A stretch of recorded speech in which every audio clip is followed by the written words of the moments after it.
know. And you can.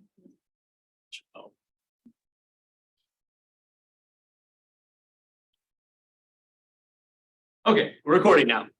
So anyways, without further ado, I will go ahead and get into it. And today we're going to be talking about what I was just saying. We're going to talk about controlling computers with your brain, and specifically my BCI means brain computer interface, is meant to be just a general purpose BCI for controlling the computer. So let's get into it. First of all, how does your brain work? And I'm a very interactive person. So probably at each of these questions that I'm the one proposing, I'm going to have one of you propose an answer. It could be an elementary answer, or if you think you're pretty advanced in the topic, you can give me a detailed answer. And with me, all answers are wrong, so you don't have to worry about it. Even if you give me a perfect answer, I'm still going to say it's wrong. So there's literally nothing to worry about. So boom, I think about it, and then boom, I move. Legal perspective, that's generally true. I think it's like a computer. You have data processing. So that means that you have a hard drive, and then you have that temporary storage and then the operation storage. So there's two elements. Sure. So you're kind of describing like a Van Neumann architecture, which is a method of processing.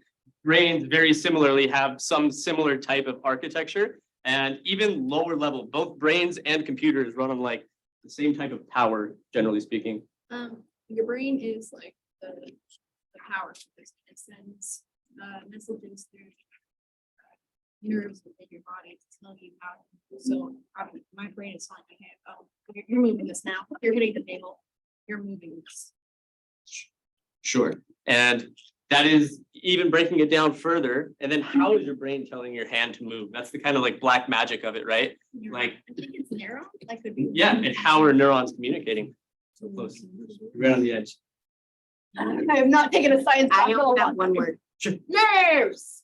Nerves, sure. Okay. And yes, as long as that electricity, that is the primary method. Computers, as was mentioned when we were talking about the von Neumann architecture, are using electricity to communicate, right? We all know as computer science and math, maybe most of the math folks know that computers run on binary, right? Binary in a computer is represented as either a charge or a voltage, right? No charge, no voltage, 0, charge, voltage, 1. That's the binary setup of a computer. Yeah, well, the brain is interesting because it can't be replicated by machines. It's not just how you think, it's how you feel, how you interpret things, it's different feeling. It's more often than not, my brain is going at itself. Sure. Like And- it's just kind of back and forth, like do this. Yeah, it's no definitely something that is extremely complicated, and it's a modern area of research trying to replicate what brains are doing with technology, right? So one thing that brains do that is quite distinct from computers in their implementation, so even lower than the architecture, is that they aren't just running on electrical signals.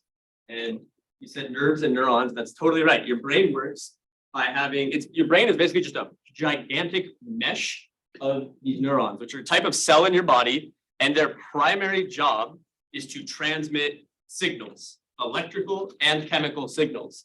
They transmit, and those work in unison. The electrical signals in your brain are stimulated by like calcium and sodium and potassium ions physically present in your blood and in your brain. So if you're low on potassium or something like that, and you're hospitalized because you're having hallucinations or you're having nerve spasms, because you're having seizures, it's because this whole electrochemical gradient gets thrown out of whack. So when you hear somebody say like, oh, I was in the hospital because I was low on potassium, it's serious because everything your body does relies on being controlled by your brain, which relies on those chemicals. We won't go too much into it, but prior to moving on, does anybody have any other questions about neurons in general? Generally speaking, they transmit electrical signals. You can think of them as wires. And it's just a big mishmash of wires. What's that? How to turn my brain off and on again. You don't turn your brain off. Good luck turning it back on. Right? You just gotta be So conscious. these individual neurons not only make up your brain, but they make up your entire nervous system. So many times when we think of the nervous system, we just think of the brain, but your entire body, right? Like, I don't know your name next to Rosie. Grace. Like Grace was saying, my hand sends a signal to my brain.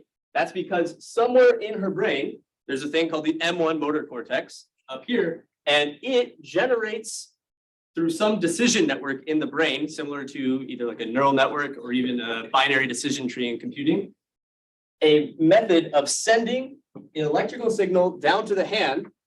And at the hand, there's a different type of neuron. At the hand, there's a neuron called a motor neuron that connects to the muscle tissue. And that muscle tissue, when stimulated with electricity, physically contracts. And that's how everything in your body moves. Right now, if you put your hands up like this and you close your hands, there's a circuit going from your brain to each of those muscles that's forcing them to contract. Small, tiny little electrical signals. And that, in essence, is how your brain and body works, which is setting the background for what we're going to talk about.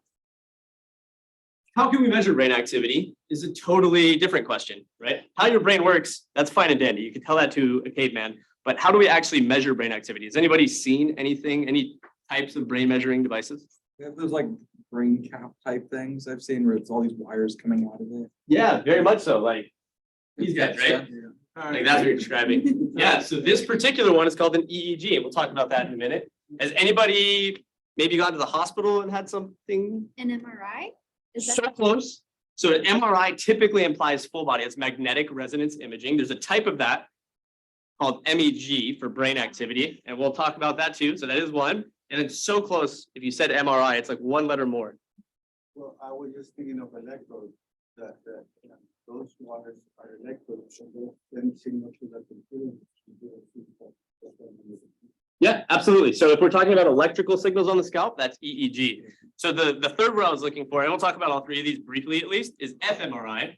That's called functional magnetic resonance imaging. It's called functional because it's not actually magnetic resonance imaging. Otherwise, it would just be MRI.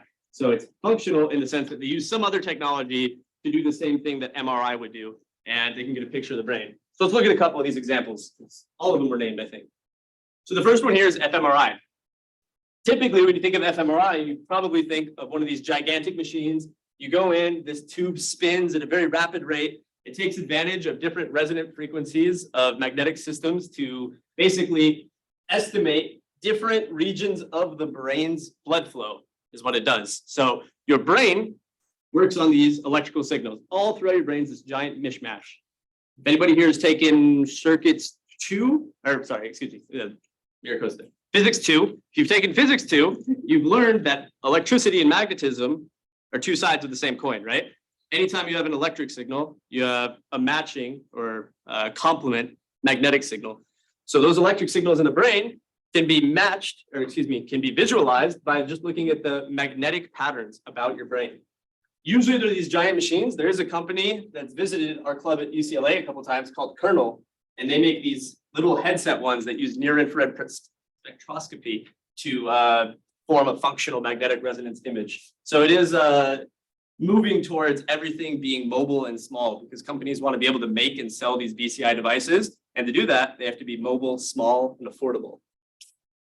Second one, which I think Grace sort of mentioned, was MEG, which is like the MRI equivalent of brains. And you get these absurdly Star Trek-ish looking devices like this and this that are also trying to map magnetic patterns in the brain and figure out what type of brain activity is happening. So those are the first two, which we're not going to be talking about today. I just wanted to mention them to you. The one we will be talking about is electroencephalography. So EEG means electroencephalography. Encephalo is Greek for, or excuse me, Latin for brain. Graphy meaning like graph to measure, right? So there's EEG. You might have heard of like, if you have a heart attack, you get an EKG, right? Instead of putting those wires on your brain, they put them like by your chest and on your sides because they're getting an electrical mapping of your heart activity. That'd be an EKG. EEG is the same thing, but for your brain. There's many different devices. There's the one I held up for you here, right? The one that I use typically. There's much more advanced, like 60 electrode arrays for some of these research grade caps. That's similar to the one I have. There's even some that are coming out for consumers nowadays where you connect to an app on your phone and you wear a headband like this, and this headband has little electrical contacts here and here and here and here. So they're actually measuring temporal and frontal activity on your brain to get an idea of how relaxed you are, how stressed you are, if you're having good quality meditation or good quality sleep. So EEG is farther on the frontier of already being available to consumers, already being available to myself as a student who definitely can't afford something like that. but also to people who maybe just want to see if they're getting really good quality sleep and they want to use other biometrics, right? How many people here have a Fitbit? Anybody? What? A Fitbit? Wristwatch? Okay, like 3 people have a Fitbit. And if you sleep, it measures your heart rate while you sleep to try and estimate the quality of your sleep, right? That's kind of an indirect measurement. What they're doing is measuring the physical quality of your sleep as opposed to the psychological or neurological quality of your sleep. So these devices have non-medical uses for people who just want to go about their everyday lives and maybe live their everyday life to the best they can. Before I continue on to more technical stuff, does anybody have questions about like brain measurement activity, how any of these devices work? I had a question to look, but it's a little bit before about the motor thing. So if someone were to get paralyzed, is it necessarily a body getting hurt from the body or getting hurt from the brain? Yeah, that's a really good question. So there's different types of paralysis, and we'll actually, I didn't make a slide for that. So actually, I'll mention it right now because it's a wonderful question. There's different types of paralysis. So there is, for example, you may have heard of spinal cord injuries. A lot of people in wheelchairs have spinal cord injuries. So if we actually just briefly go back to that map of the nervous system right here, you'll notice that there are several points in your spinal cord where if I sever the connection right here, there is no way for think of a circuit. There's no way for a signal to get to here to tell your leg to connect because there's a break right here in that nervous system. If you have a severed nerve in your spinal cord, there's nothing we could do about it. Current technology that's working on the same premise about what we're going to talk about today, like brain-computer interfaces, are being worked on such that I could put a little computer on your back, like behind you right here, and it receives electrical signals from right here, and it transmits them right here, like a little bridge, basically to bridge that break. That's the kind of stuff we're talking about today. That would require surgery. The one we're talking about today won't require surgery because we're doing it here live at MiraCosta. So that'd be questionable ethically. But yeah, that's a wonderful question. And then obviously there is also like if the muscle or ligament is torn out, that wouldn't be what we're talking about today. That would be like an actual myo injury. If you were to get a surgery on your back to bridge the gap, would that classify you as a cyborg? It's an interesting topic of discussion. So one of the most famous people who is actually speaking for my club in 2 weeks has one of these devices implanted in him already. His name is Nathan Copeland. He has tetraplegia, so he can't use his arms, he can't control his body from his sternum down, and he can't control his legs. But he can still talk and communicate normally. And he has what's called a Utah array implanted in his M1 motor cortex. A Utah array is, imagine a square about the size of a dime. And out of this square, there's 100 little spikes. Okay, these 100 spikes are electrodes. And what they do for people is they cut out their skull and they remove a bit of the dermis. And they will physically, this is a crude way of explaining it, they just jam those spikes into your brain. And now I have 100 electrodes on the size of a dime implanted in your brain. And I can record electrical activity from those electrodes. And from that, I can control external devices. So Nathan Copeland, for example, controls his wheelchair by thinking about moving his legs. And he controls bionic arms that he has by thinking about moving his arms. His legs and arms are permanently paralyzed. So he calls himself a cyborg. If you go on his YouTube channel, he says, cyborg Nathan Copeland plays Genshin Impact on X difficulty. Was there a second question as well? Yeah. Mentioned, I have sleep apnea and I was putting those electrodes. Okay. And what I find out is that I did not know is that they measure the wavelength. And by looking at the wavelengths, they can tell when I'm awake and I'm going to sleep. And when I'm in the REM state, rapid eye movement, that's where the body processes these functions of healing. Sure. So, and then when I'm starting to get awakened, they also can tell those waves in the computer. Yeah, absolutely. Go ahead. So, I find it pretty interesting that also when you look at the prints, like you were showing prints, you can tell what areas of the brains are working and what areas are not working. And for thinking, like if we break our brain and into the frontal cortex and the amygdala, for more irrational decision making, and the amygdala is more like pilot, like we have an emotion and we act on that emotion. Mhm. And so it is, it is kind of like, I would say, good knowledge to know that the frontal cortex is so important in our reasoning. So any damage to the frontal cortex, it's like, it's really bad. Yeah, absolutely. It's actually funny that you mentioned that. So there's two ways to be clinically diagnosed as a psychopath, actually. One of them is a psychological diagnosis, which has its own controversies, right? Because who's the psychologist diagnosing you? How honestly were you answering the questions? How well were they interpreting your answers to the questions? General issues with psychology and why it gets made fun of a lot anyways.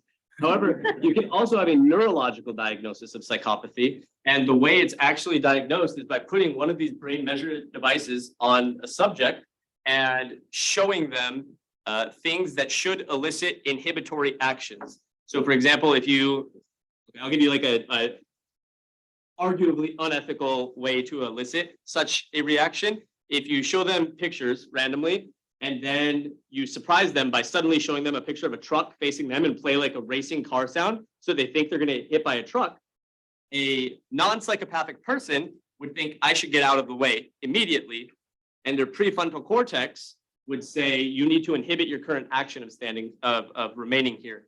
A psychopathic person does not have that same inhibitory action in their prefrontal cortex. So it's actually funny that you mentioned that. It's absolutely true. That's what we diagnose psychopaths in neuroscience, is if they don't have high prefrontal activity. It looks like there's a hole when you map the blood flow of their brain, essentially. It looks like there's not as much to the front. Yeah. So what makes a person have hallucinations? That one is a question that we can't answer at all. So I'm gonna not even attempt to tackle that. Also, it's funny that you mentioned sleep apnea. At UCLA, I'm the vice president and technical lead of a club called Crux, which is the Neurotech X is an international organization. It's basically our school's chapter. And I'm in charge of like 5 teams. And one of them is actually working on detecting sleep apnea more effectively, because sleep apnea, quick aside here, everybody who here has been explicitly tested for sleep apnea, raise your hands. 1 person, 2 people, you're in the Marine Corps, so probably. Okay, 3 people out of the room. So for the remainder of you, what is there, like 20 people-ish, something like that? Some people in my extended family have sleep apnea. And absolutely genetic, so check it out. It's fun, guys. So we've got like 20, 25 people, something like that, 20 people. About 20% of adults above the age of 20 have sleep apnea, and about 85% die without ever having been diagnosed. And if you're in the lower 25%, 25th percentile, so like we're thinking of our cat and whisker box, you're on like the left end of that box, you'll reduce your life expectancy by about 3 years. If you're in the upper 75th percentile, you'll reduce your life expectancy by about 18 years. You will make less money. You'll have a lower IQ by like 15 to 18 points. I've looked this all up recently, which is why I know this, by the way. And you'll more likely have ED and make less money. So you should all get tested for sleep apnea or die early.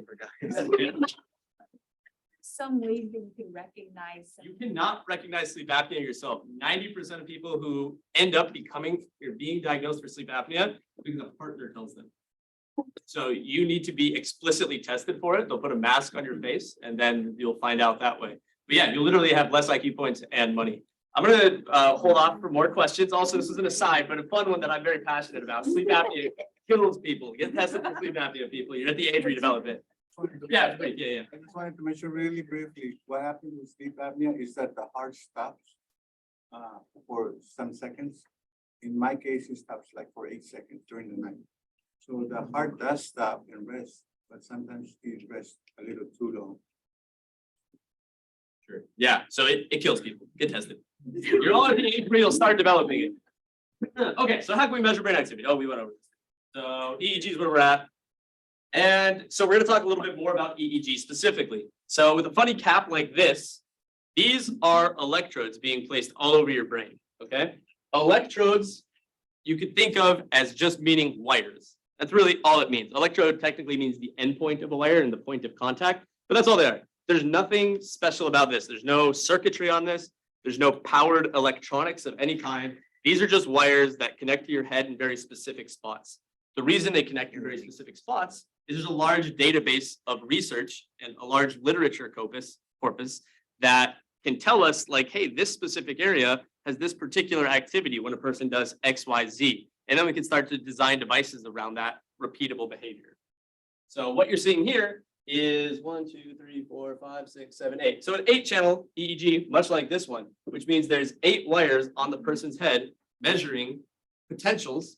If you hear potential, just think voltage. They're measuring voltages on the person's scalp, and it's measuring millisecond activity on the microvolt level. So when you hear like, oh, this is like a 2.5 volt battery or a 1.5 volt battery, like AA's or 1.5 volts, this is working on 1/1,000,000th of that scale. We're looking at microvolts. All right. And how do we get these large activities, right? We said your brain runs in electrical signals. An individual neuron, either fire or not fire. So let's say, for example, pretend we're inside of the M1 motor cortex of your brain. I might look at a particular neuron of the M1 motor cortex of your brain, and it might fire more frequently when you move your left arm. So it's a left arm neuron is what it is, okay? And I might look at a different neuron, and it fires frequently when I move my right arm, okay? So different neurons have different responsibilities, generally speaking. And when I say fire, what I mean is they'll be sitting there, not doing anything special, not transmitting signals, but then suddenly something will cause them, whether that's external stimulus, whether that's an internal circuit, to fire up like this and cause a change in voltage, okay? And then it'll eventually go back to that sort of resting state that it was at. When we're using EEG and you have a little electrode on your head, you're connecting to an area on your scalp that might be adjacent to billions of neurons. So you will definitely not see individual little spikes like this. Furthermore, this spike takes about 4 milliseconds in time, this whole thing right here. So what we're seeing when we look at here is billions of neurons firing simultaneously. And what we're able to determine is we're able to determine patterns that occur when certain regions of the scalp fire or don't fire in unison. And we sort of, when we're looking at this giant view of the brain, instead of looking at individual neurons, we kind of tend to cut the brain up into this section: temporal, frontal, parietal, and occipital. Frontal is this area up here. It's for like conscious thought. It's anytime you, there's a lot of memes going out recently, like the man let the bad thoughts in. And it's like, you do something that you had an impulse to do and you have no impulse control, that's going to be frontal lobe stuff. So if you see a water bottle here and you're just like, that's low frontal lobe activity. Occipital lobe, right? You can think of your roots. That's going to be something with your eyes, right? So your eyes are actually wired to the back of your head, and they're also crisscrossed, just a random fact. So your right eye is primarily going to activate the left area of the occipital lobe, and vice versa. Left eye is going to control the right area of your occipital lobe. Temporal and parietal lobe have more complex thoughts, but temporal lobe, you can remember it because it's by your temples. When you rub your temples, you're right next to the temporal lobe. And the parietal lobe is just the stuff in between. There's no special way to remember that. So what do they do? The temporal and So the temporal and parietal lobe actually are divided up more specifically into various smaller things. So like this very front area of the parietal lobe is the M1 motor strip that's primarily controlled for controlling your hands, fingers, arms, legs, and toes. Adjacent to that is like your language processing center. So there's several very small functions. Realistically though, these are all kind of hand wavy answers in the sense that your brain constantly works as a single unitary circuit. So if I show you an image, yes, it's primarily going to elicit a response here, but I can measure that same response from the frontal lobe. It'll be diminished, it'll be noisy because there's other stuff going on, but your entire brain works as a single unitary circuit for everything it does. There just are certain localized areas where you can typically observe more activity for a particular type of activity, like language, motor, visual. so basically, I've heard this, that the math area of the brain is one side and the language area is on the other side. Yeah, so I always get it backwards, so I don't want to quote it, but like, so what I just quoted for the M1 motor strip, there's a complement one on the other side, and that's just for controlling left and right hand. Your language processing center is actually closer to the center. It's just slightly off to one side. And then adjacent to that is your high level subconscious reasoning. This gets like too much into neuroscience. I don't want to go into it, to be honest. But so when we think of high level thought, you typically only think of conscious thought, but you have high level subconscious thought. And that's for things that have been like beaten into you. Like when I ask you 2 + 2 = 4, you don't have to go like 2, 2, okay, 4. You have that like memorized. That would be an example of where that is for high level concept. It's like the old conscious, or the beginning conscious. You could say that. Yes. So there's this philosophy called like Stoicism, and Sure. they preach a lot about like controlling your mind or controlling how you react and stuff like that. Also, people like on YouTube, like David Goggins. Sure.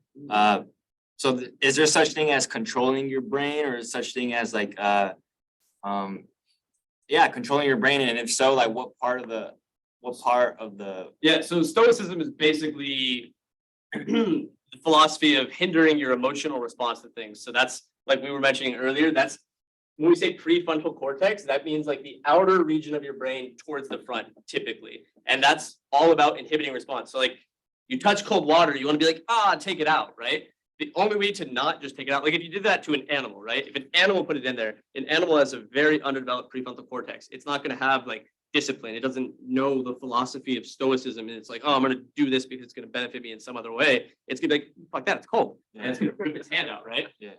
So Stoicism, if there is somebody who's a lifelong Stoic, truly, we would expect them to have a physically larger prefrontal cortex. When I say larger, I mean larger surface area. The size of the brain isn't the biggest thing. But, and if we did an EEG on them, we would expect on average that would have more activity than an average person, so to speak. So it's not essentially you control your brain in just like one part of the brain. You're not controlling your brain, you are your brain. So Oh, if you okay. say you control your brain, it's like your brain controls your brain. It's the same statement. Okay. Yeah, the word you is like, I mean, it's a philosophical question, right? Yeah. But as somebody who very much believes that the brain is the seat of consciousness, it's your brain and you are like the same thing essentially. Your brain wanders off over time and Yes. So for the language portion, let's say you have someone who's multilingual versus someone who only knows one language. Is that portion of the brain bigger, or is it just wired differently? Well, both. So everybody's brain is wired differently. Even your own brain, you might have multiple circuits for understanding the word dog, for example, because you might understand dog in some linguistic context. You might understand dog in another language context. You might understand dog in like an artistic context or a philosophical context. So it would absolutely be wired differently from person to person and even within yourself. For somebody who's bilingual, you'll typically find that they have a more efficient language processing center, and it's similar. It's the same thing as if somebody only speaks one language, but they're a poet, for example. They have a very robust understanding of language. Their understanding of language is just more efficient, essentially, and comparably, the wiring in the brain is equivalently more efficient, and it uses less literal energy, like electricity, to actually function. Fun stuff. So the one we're going to look at today is an OpenBCI EEG cap. That's yours truly putting it on. I'm going to have somebody else put it on. I'm going to ask for volunteers later after I talk about it, and we'll see who still wants to put it on. The yellow ones are like the available electrode. You may have heard me say it was an 8 electrode cap. So basically, for whatever experiment you're doing, you choose the 8 that you want, and you go forward with that. Onward. How do I control a computer with my brain? So now we've talked about, okay, you can measure electrical activity. We've talked about the high level science of it. Excuse me, we talked about the low level science of it. Let's talk about a high level implementation. Like, how can I actually do something now that we're measuring signals from your brain? My answer today of how we can control a computer with the brain is going to be using something called the P300 signal. All right, I'm going to ask everybody to, let's see if we can do this. I think there's an experiment in psychology. I don't want to screw it up. It worked on me. I want it to work on you guys. Nobody has textbooks, so this isn't going to work. Sketchbook. It's not gonna work. Okay, here's what we'll do.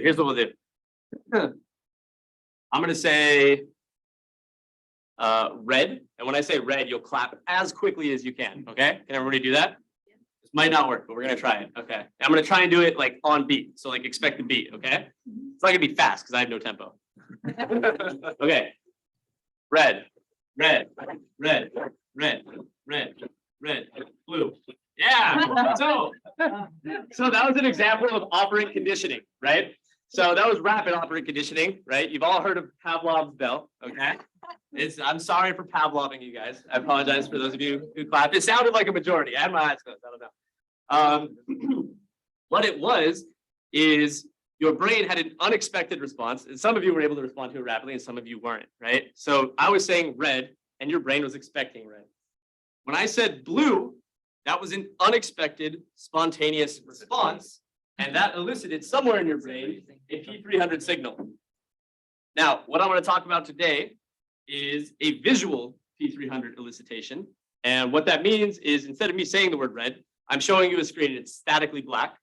And every 1/2 second, I show you a red image, right? So it's like red, red, just like I was doing, red.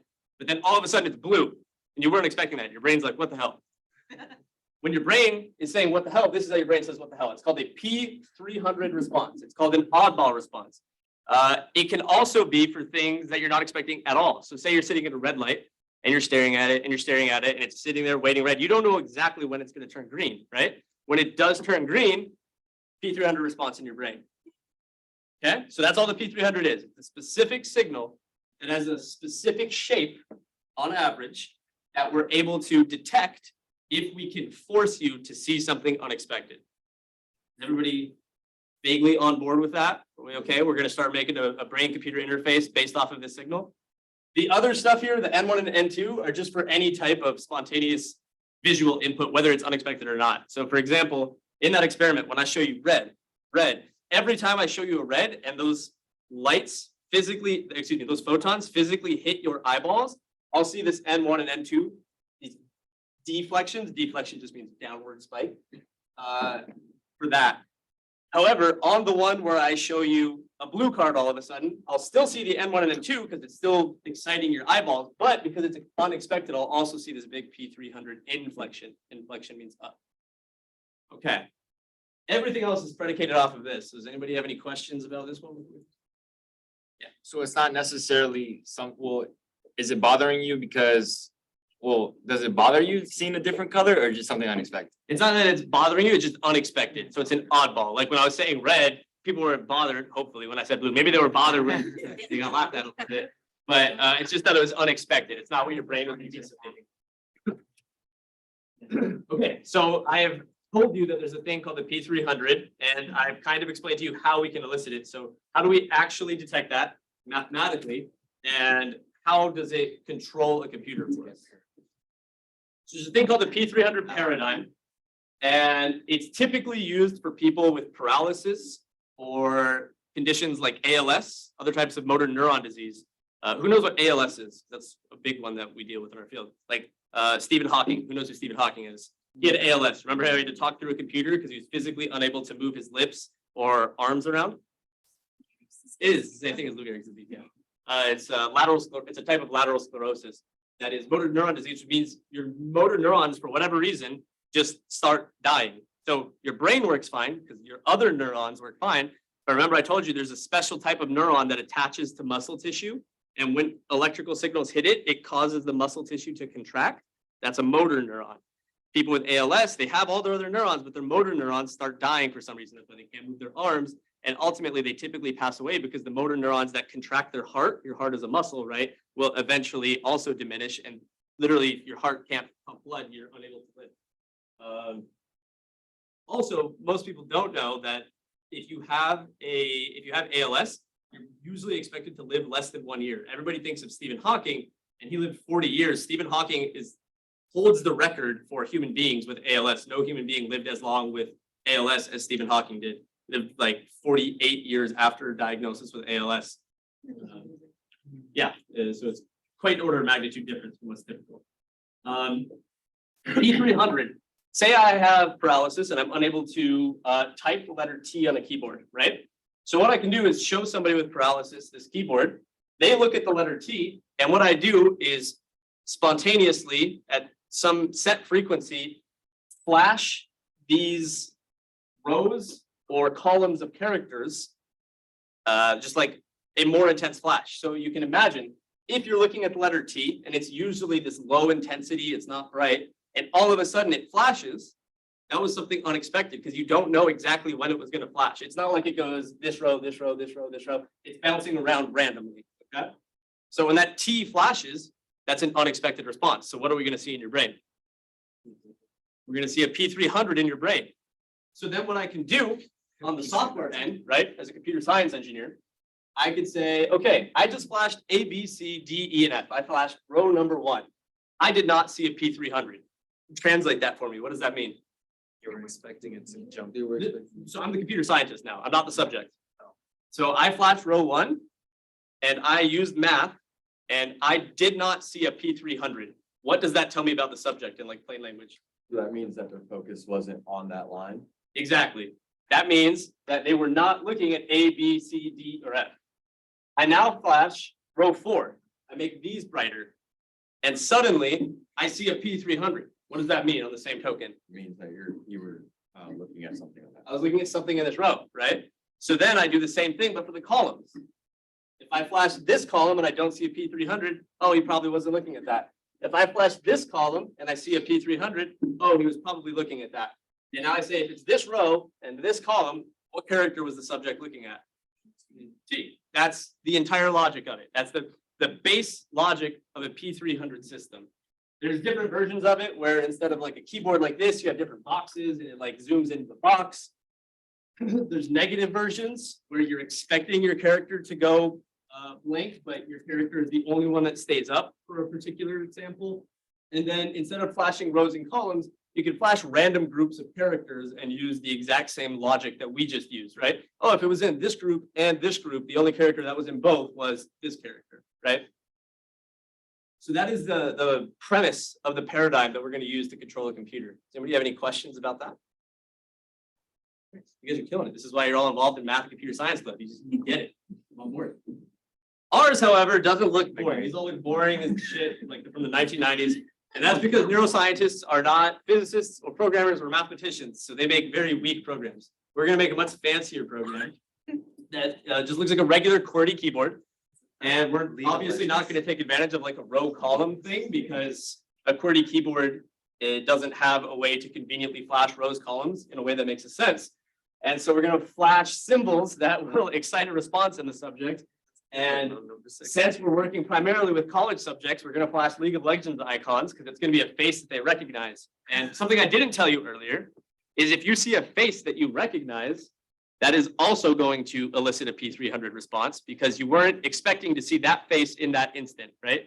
So like, I'm not looking at Alex and then I look at Alex and it's like, boom, suddenly his face is in my mind. I have a locality of where he is. That's an unexpected response. That's going to make the P300 bigger. The benefit to making the P300 bigger, you ask, does anybody have any guesses for why it might be beneficial to try and make that signal bigger? Grace. Scaring someone? That would be a fun answer. More robustness, so you know you're actually attacking. Yeah, it makes the signal more robust against what? There's a particular word that would. Noise. Against noise, exactly. So this signal looks like jittery nonsense, right? This jittery nonsense is primarily electrical noise. So all around us right now, you guys have cell phones, there's 60 hertz, 120 volts outlets that are radiating energy at my face right now. There's all kinds of electrical noise sweeping over us right now, including hitting my scalp. So if I have an electrode on my scalp, that noise is going to affect the voltage I measure. So I'm not truly just measuring the brain activity. I'm measuring the brain activity, plus the interference through the dermis and the skull, and plus the interference of my thick hair, my luscious locks, plus the interference of all of the Wi-Fi and Bluetooth and everything else flying against it, right? So as you can imagine, it's disgusting. And I mentioned earlier, one second, Professor Perez. Yes, please. Isn't it more efficient to flash not rows and columns? Then your progress exponential. I love that you asked this. The answer is no. And I'll tell you why momentarily. And I explained this to Amelia last night. And I said I'll only explain it if somebody asks. But momentarily, before I answer that, earlier, does anybody remember what scale I said EEG signals are on? Scale meaning like order of magnitude for the voltages? Way lower than milli. microvolts, millionths of a volt. The electrical noise hitting my scalp is on the order of tens of millivolts. Is that a problem? It's a problem when the noise threshold is 1,000 times higher than the actual signal we're measuring. So when we elicit this P300, we want to make it as big as possible, hopefully see it through all this thick layer of noise. And even then, we have to flash like a bunch of times, multiple times. And use statistics basically, which we'll talk a little bit about later to figure out which one is probably correct. So as for your question, which I'm not going to give a full mathematical explanation to, especially not to you, Professor Perovich, is there's a canonical question in computer science that says there's a discrete tree. Okay, there's a palm tree. And somewhere on this palm tree, in one of these discrete sections, there's a coconut. Let's say there's 10 discrete sections. Pretend like it's 10. And you are able to query any length of this tree, and an oracle will tell you, yes, the coconut is within that discrete length, or no, the coconut is not within that discrete length. One solution is to query every single section, right? Computer scientists say it's an O of n algorithm, and you would have O of n over 2 expectation, because on average, you would be somewhere towards the middle, assuming you're just linearly querying, right? Another alternative is a binary search. A binary search is, let me look at the bottom half of the tree. Is it there? Yes. Okay. Let me look at the bottom quarter. Is it there? No. Let me move up 1/4, but still be in the half of it, right? And you narrow it down half by half by half by half. There's the most optimal structure, as it turns out, is called a Van M. de Bos structure, which is based off of Van M. de Bos trees, which instead of querying half, which is, if we think about it in a sense, arbitrary, you go by the square root of the height of the tree in its discrete length. So if the tree were 100, you query 10 sections at a time until you find the correct section, and then you go to the square root of that, and so on and so forth. And that would be the most optimal way to find the coconut. So when we come back to our example here, wait, where is it? There. Or actually, let me even go by this. That's actually why the canonical experiment, which I hate, is a square, because when you flash a row or a column, automatically you're flashing the square root of it. However, there's a lot of hand waving I just did, because these characters are not all equally probable. So flashing the square root of the number of characters isn't the square root of the number of probability, whereas on the coconut tree, it's equally probable at every point, right? So it's not exactly 1-to-1, which is why yours truly improves on this algorithm by bucketing these such that the group has the square root of the number of characters. So it's like 49 characters and there's like 7 flashed at a time or something like that. So we also calculate the probability of each character, and we form these pseudo random buckets such that the bucket of 7 has approximately the square root amount of the total probability, or has 1/7 of the total probability, because it's a box of 1/7. But you don't need to know any of that. That was just the question I was very excited to answer. Thank you for that. No, I don't think that it's more efficient algorithm. I disagree. Oh, really? It's more efficient, it's faster. Sure. But understand where it might be the answer. The answer is, Sure. if you ask me too much, then my response might be less strong. Mhm. You know, when I see half of it, then it would look less dramatic in my row. I mean, it's probably that's the answer. That's a secondary answer. That is a secondary answer.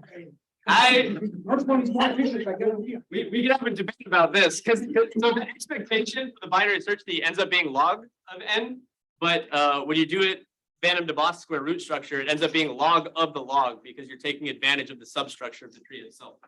But we'll chat about it. Yeah, that's okay.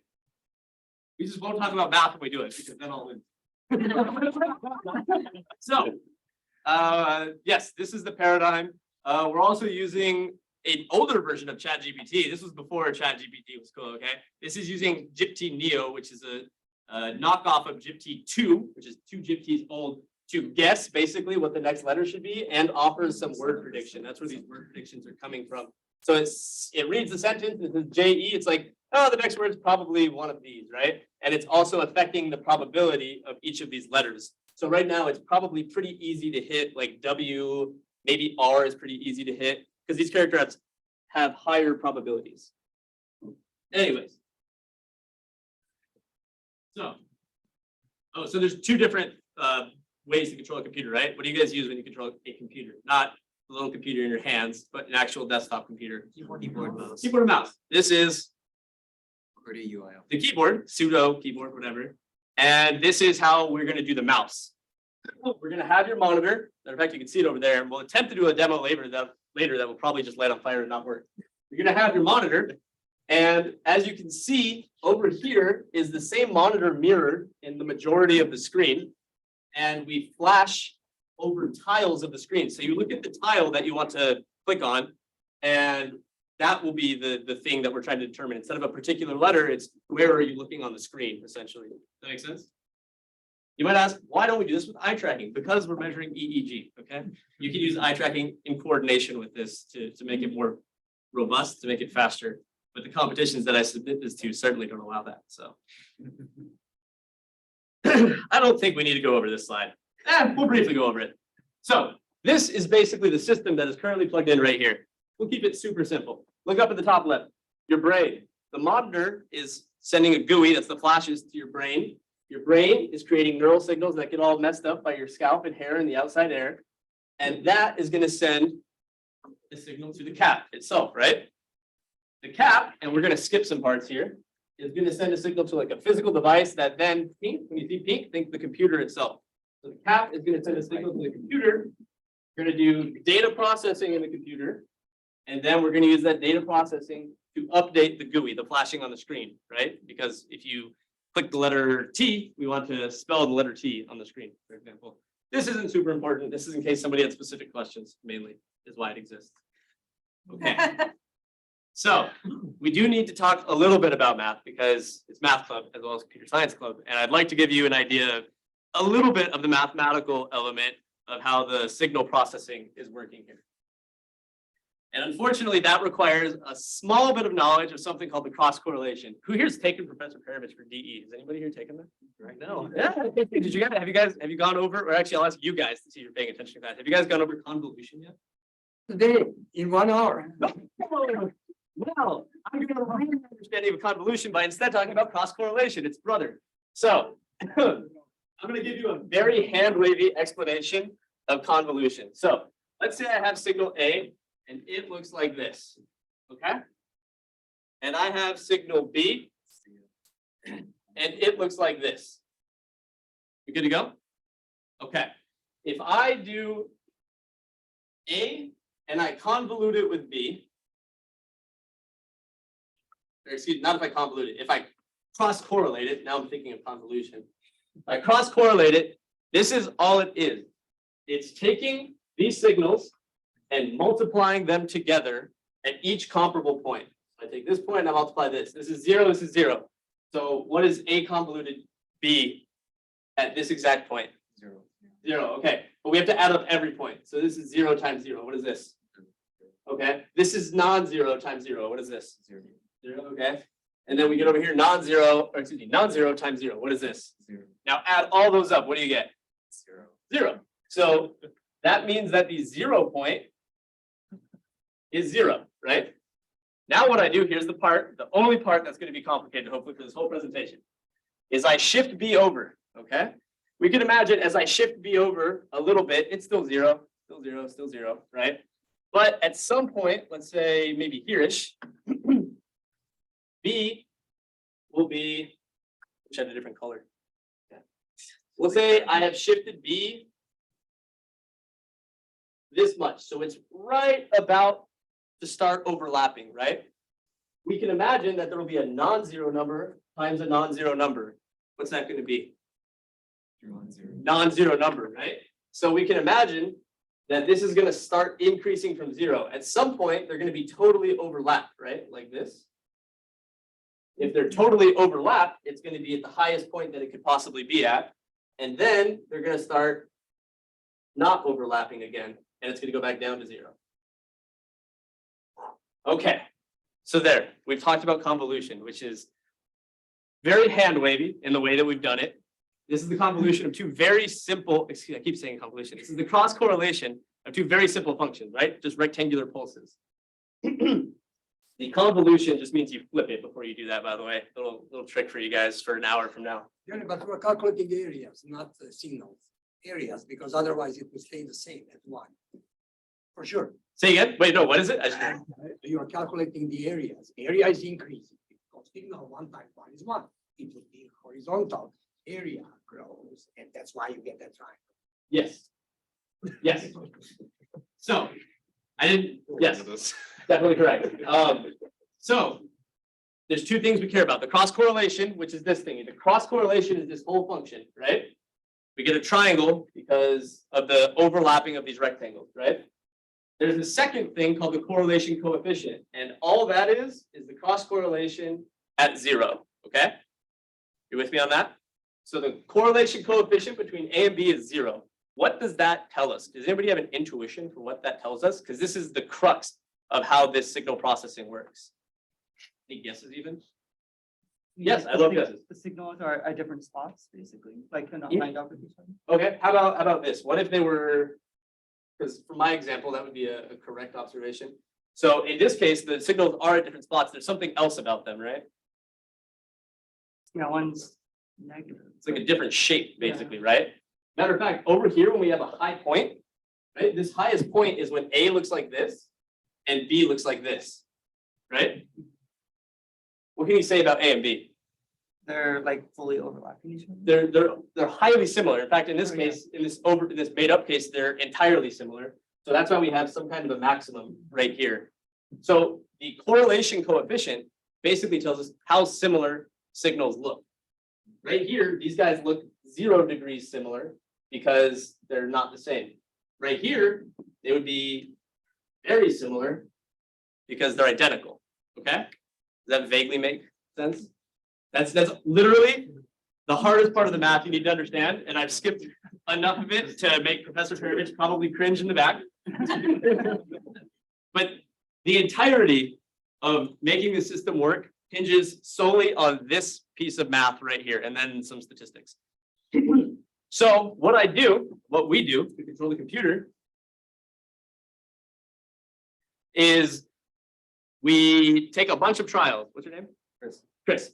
I show Chris the keyboard and I flash it 1,000 times, okay? 100 of those times, I flashed the letter T and he was looking at T, okay? The other 900 times he was not looking at T. So the 100 times he was looking at T, I take the average signal. So now I know what Chris's average P300 response looks like. With me so far? I'm just painting a picture of how to get his P300 signal, right? So now I flash another one. I don't know if he's looking at the character I want or not, because this is no longer me training the system, and I get some response, right? If I cross-correlate that response with what I know Chris's P300 brain response looks like on average, if I get a really high number, that means those signals are highly correlated. That means he was probably looking at the character. That's probably a P300 response. If I get a very low response, like 0 or a negative number, that means those signals are not highly correlated. So I can say, oh, he probably wasn't looking at it. Who has questions on that? Because that's basically the end of the, thanks, Professor Perovich. That's basically the end of the logic of how the system works. Am I going super over on time? It's 3 or 4. We have improvements for 4, but people might have class. If people got a dip, you got a dip. I get it. Definitely. We had the demo after this. Anyway. Who has questions? Anybody have questions on this? Because this is literally like, if you get this, you get the system, how it works. How many, like, what's the interval that you're checking cross correlation? And how much compute does that take? It takes a shit ton of compute. That's basically the primary limit of the system. And I was thinking of skipping this. I'm actually doing something called iterative cross correlation, which we're definitely not going to explain. And each iteration, you have time dilation by a factor of 2. So if at first I'm looking at 1 second, 1,000 milliseconds is 250 samples. Here I'm looking at 500 samples. Here I'm looking at 1,000 samples, 2,000, 4,000, so on and so forth. So the number of iterations I do makes it go up exponentially, right? Is it exponentially? Or am I dumb? No, it's exponentially. I don't think we're going to go over the cross correlation. Maybe we will later. So everybody vaguely understands. Cross correlation tells us how similar two signals look. We get his average P300 signal. And then for any given one, I compare it to that average. If it's similar, I say this is probably a P300. It's not similar, I say it's not a P300. We're all good with that, right? Perfect. You guys could literally make this system, assuming you had the following knowledge of statistics. So, for example, on the keyboard, I said there's like 49 characters. That might be a lie. There's like 52 or something. But I'm flashing 7 at a time. So if I flash 7 at a time and there's 49 characters, that means 1/7 of the time it's a target flash, like the one you were looking at was flashed.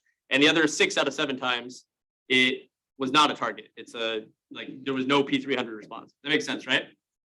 Well, this orange grouping right here, this is one particular trial I did over the course of like half an hour or something, is all of the target responses.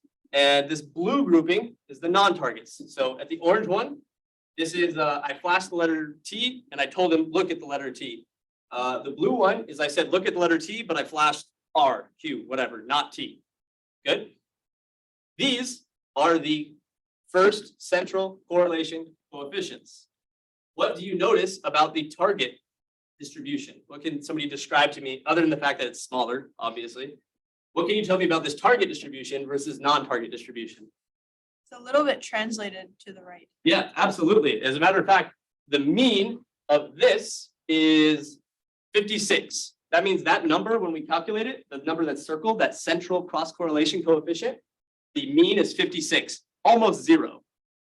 The mean of this guy is 457, okay? So if I show him a flash, I capture his brain response, I correlate it, I calculate the cross-correlation coefficient, and the cross-correlation coefficient is 1,000. What does that tell me, probably? It's Is what? It's pretty good. It's almost a P3. It's most likely a P300. Most likely a P300, because when we look at 1,000, you look how high this blue line is, it's way higher than this red line. The red line is the non-targets. So almost certainly that's a P300. If I do the same thing and I measure -500, almost certainly he was not looking at that character. If I get 560, where these lines are equal, anybody tell me what that means? Alex? Probabilistic, sure. That means there's a 50-50 chance. So that wasn't a super helpful trial, basically. But that means there's a 50% chance he was looking at the character and a 50% chance he wasn't. So why are these like wide? Why isn't it just like a central number? Think of electricity again. All the stuff flying through the air. Noise. Electrical noise. So in a perfect world with no noise, every time I showed him a response and I correlated that P300, I would get something like right at 550. And every time I showed him a thing and he wasn't looking at it, I would get 0, no relation. But there's noise, and that makes it like sometimes it's higher, sometimes it's lower, and unfortunately they overlap. So this whole thing becomes probabilistic. Do you have questions about this? Because this is, I think, the last bit of math period, and it is math club as well. How would it look? How would that graph look if, for example, he was looking at a different row, but you flashed another row, and then once it flashed, he looked at it. So his brain response is a bit. So like he didn't follow my instructions, and it would potentially elicit a P300 response. Erroneous behavior, systemic error is what that is. So random error is like the electrical noise in the air that you can't control. Systemic error is the stuff you can control. So like his eyes moving where I didn't tell them to move is systemic error. On average, we hope that his systemic error is equally positive as it is negative, basically. We hope that it elicits a P300 as much as doing the opposite does not elicit a P300, if that makes sense. So we hope that it balances out, but basically it just makes these distributions wider and more confusing to look at. In fact, if you notice here that the mean was not quite 0, it should be 0. The fact that it's 56 above is probably systemic error. It's probably like my eyes being distracted by adjacent flashes or something like that on non-targets. Bright light. Okay, I promise this is like almost the end of the math. Basically the end of the math. So this thing here earlier, instead of having one correlation coefficient, we iterate in a confusing way that we're not going to talk about to have multiple. And when you have multiple, you can put them on a multi-dimensional normal distribution. So by the way, this shape of this curve, I guess I didn't mention this. The shape of this curve is called normal. And a normal curve or a bell curve has very nice mathematical properties such that you can calculate these percent chances. You can do the same thing in 2 dimensions, 3, 4, 5, 10, infinity dimensions, or arbitrarily high dimensions. And in this instance, we're doing a 2-dimensional one. Only thing you have to look at here, the center of this is like 0, 0. That's non-target. The center of this is like 400, 500. That's target. So you can imagine a triangle, right? If it's 500 this way and 500 this way, the total distance is farther apart. Does that make sense? We won't talk too much about this stuff at this time. Yeah, exactly. Basically, we're separating the distributions more by adding more dimensions. These two are just proofs that the dimensions are actually independent, but Professor Perovich isn't here, so we don't have to care about it. And I think that's actually the end of basically understanding how the entire system works. We can attempt to do a demo after this, and we shall see how that goes. However, does anybody have any questions before I attempt to set up a demo about the whole system? Like, we've literally gone, more than most of the people I presented this to in the past, because I was way more thorough on this. Please. What language did you code it? Python, C#, MATLAB. I think C++, but I might have taken that out. So you mentioned that you use linear seminary to elicit that people response from people. This means that this is a system built for specifically people who are familiar with legend experience. True. So it wouldn't yield the same results for people who probably don't play it.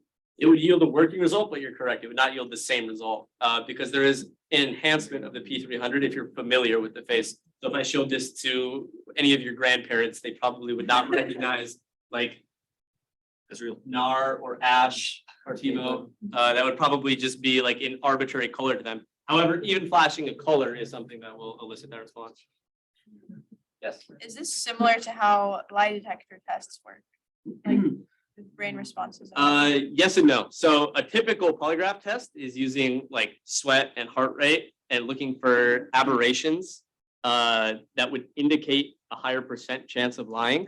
An EEG lie detector is also possible. And I've worked with a group in the past that did an EEG lie detector.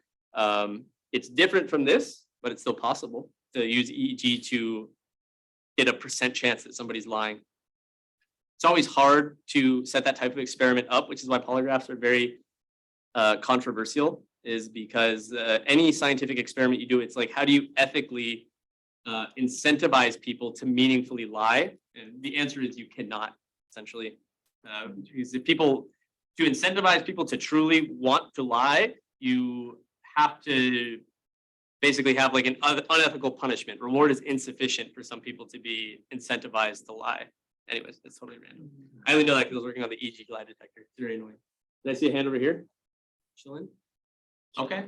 Now what I'd like to do is we're going to attempt a demo. The percent chance of this working is non-zero. If it doesn't work, we're going to use Amelia's laptop, and I'll just show you some cool EEG stuff, since you probably all care way more about that than you do about these slides. But we'll try and get the demo to work. We'll see how it goes. So I could do this myself, or I could force my girlfriend or Alex to do it. But would any of you like to volunteer your heads to get a cool picture with an EEG cap on and to say you had your brain activity measured? The only con is that you will have to wash your head afterwards. It takes like 2 minutes in the sink just to wash it out. Are you guys still volunteering? I don't play League of Legends though. It doesn't matter that much. I am going to choose by whoever has the shortest hair of the volunteers. So unfortunately, you folks have much more hair than he does. So you're down to do it? Can I see your hair? My hair's pretty long. I don't know. I think it might be me. I think it might be me. If you're down to volunteer, your hair is definitely the shortest. It's just water. That's it right there in the bath. Yeah, oh, it comes right out. It's literally just like, yeah, it's just like, all right, yeah, but also it's gonna take probably like 15, 20 minutes of your time. Not to wash out, to like do this. You have to leave right now, or? All right. There's a barber here. It may be worth scooting over here. I'm gonna have you, actually, first I'll scoot you over here. When I put it on your head at least, and then we'll move over there when I have to plug it in, all right? All right. Oh, you know what? You wanna take this off just in case like some gel leaks out? I don't wanna get on your jacket. Gel. Did you want to do? I haven't set this up in like 3-4 months, so we'll see how this goes. That's fine, it's still, that's why. Yeah. Yeah.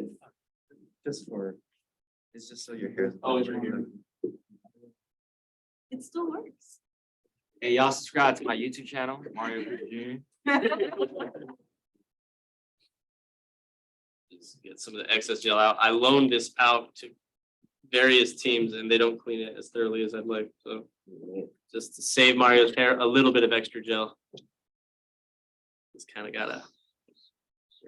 Just water, I don't know. Yeah, it comes out with water. Like warm water makes it come out faster, but it'll come out either way.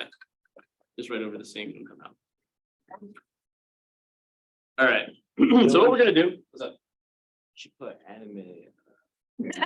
A lot more people would know anime. It's probably true, to be honest with you. The main reason actually is because there was like it's actually, if you noticed it, it's the like the circle icons that you see on the map. And people who play League are really used to like rapidly reacting to those circle icons. With an anime character, you'll recognize their face, but there isn't like a specific image of an anime character that like you've trained yourself to react to exactly that, like the way they're holding their face and everything. All right, so I'm gonna pull this over your hair. Do so. Make sure it's nice and centered. And then, The raised voice line. oh yeah, I'm gonna get like 3 inches in your hair, so don't mind me. Good, man. All right, we're gonna pull these down. I'm getting a cut tomorrow. Get Reina's voice line, see what happens. All right, this chin strap is gonna go like this. Oh, you look like a crash test pilot, by the way.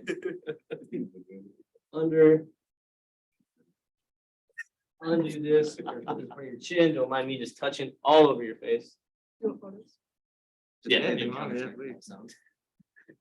So You know. here, you know what? Bro, We gotta get this recorded. I gotta get a cool picture. I might as well do this. Oh wait. Hey, get in the pic, get in the pic, get in the pic. Wait, do a thinking post. My friend said you look like a newborn baby. Hey. All right, here. We'll be in the picture like we're actually doing it. Actually stabbing him. I'm gonna start He's a thinker. loosening some of these up. Yeah. Okay, so in here Can't see myself. is electrode gel.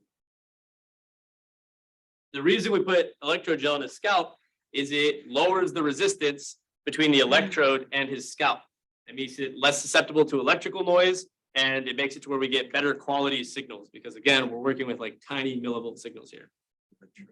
So I'm only gonna connect, for starters, a few electrodes, and then we're gonna try and migrate over to the computer there. That's if my syringe will cooperate with me. Oh, are there any paper towels in here? Oh, you're gonna look ridiculous. You'll love it. I want to see how I look right now. I feel like I already look.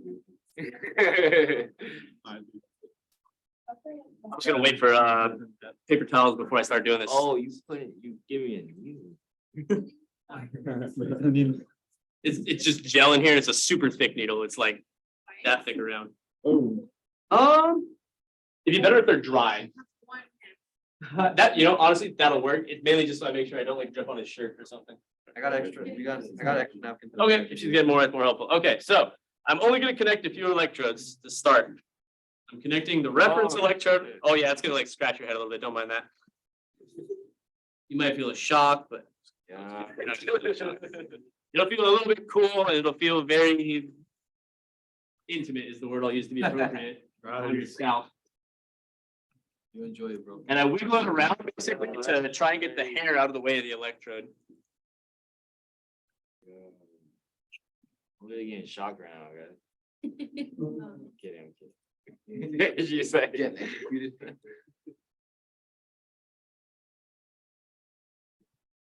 All right, so we have the main two. So what we have connected is the ground and reference. So these electrodes don't measure anything.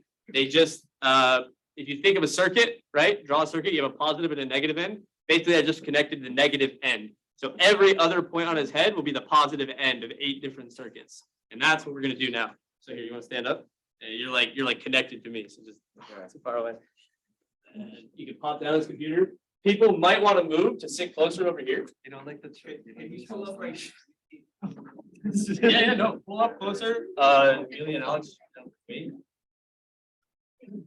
All right, so what we're gonna do here. Yeah.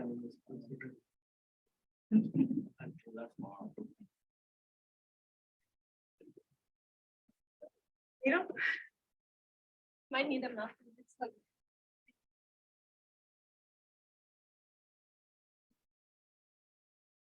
Let me Oh, I adjust have the so camera. many different- Oh, that's the lychee acids. It's my favorite painting. It's a good one. You know who that is in the center? Plato, or no, excuse me, that's Plato and that's Aristotle.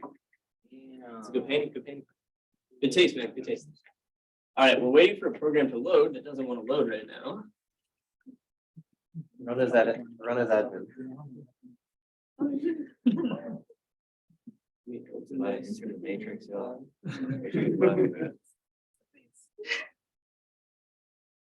No. Okay, so let me connect this first.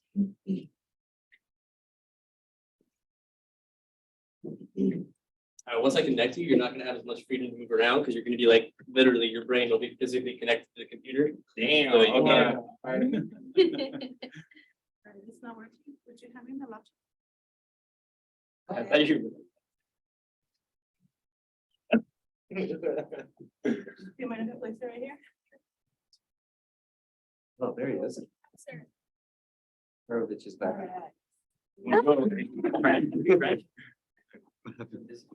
Do I speak? No, this question.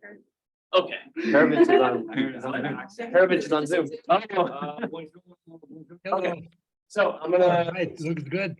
there's some stuff being recorded here, but this is all absolute nonsense at this point. And we're gonna connect those ground electrodes to the demo here. Sorry, this will take like a second. This is the cost of doing a live demo. I gotta fumble through these wires. Okay. Reference and ground. All right. Okay.